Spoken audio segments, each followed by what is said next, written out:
YB Teresa Kok, MP for Seputeh, through the depiction of the stories, what went on in her mind, like the allegation against her that she is anti-Muslim, anti-Malay, and stories like her thought that she's fighting for equality, a new Malaysia, and the thing that we are complaining is that the end of the story, at the ending of the story part, right? At the ending of the story, there's this young boy came out and took out a gun and killed her, and then after that killed himself.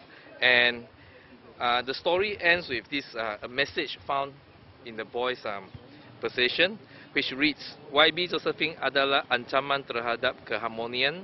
Lebih baik riwayatnya ditamatkan supaya masyarakat berbilang kaum boleh tinggal aman damai di negara bertua ini. Saya berkorban untuk masa depan. In a way, this such a short story, so widely published in the published in the Utusan Malaysia, is a form of political terrorism. And if you ask me what is worse than ISA, before I read this story, I would not know what is worse than ISA. I regard ISA as a very bad law, but this is even worse than ISA. You are taking the law into your own hand, because the story just ends with that message. And in a way, it is encouraging or trying to insinuate, trying to instigate its reader to resort to such a form of action. Right? If you think that this person is a threat, then you can take the law in your own hand and just go and end her life. So this is literally terrorism. And for mainstream media to publish such a short story and insinuating YB Teresa Kok, I think, or anyone, I think this is not acceptable in our country, in a democratic society. So therefore, we see this as a form of sedition, and we are lodging this policy, a form of sedition, a form of criminal intimidation.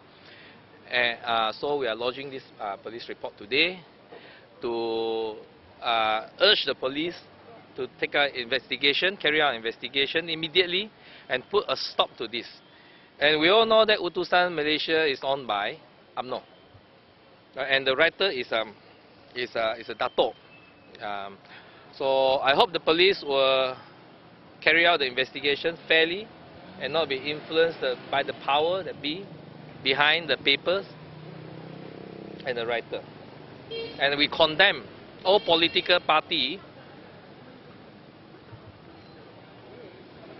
who resort to such agenda and propaganda to try to consolidate their power.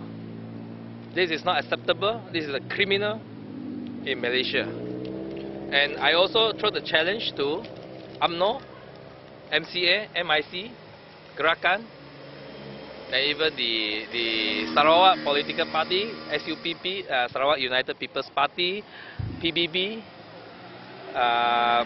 Parti Bumi Putra Pesaka, PBB, and the parties in Sabah, to make a stand on this issue, whether they are supportive of such manner of political propaganda or not.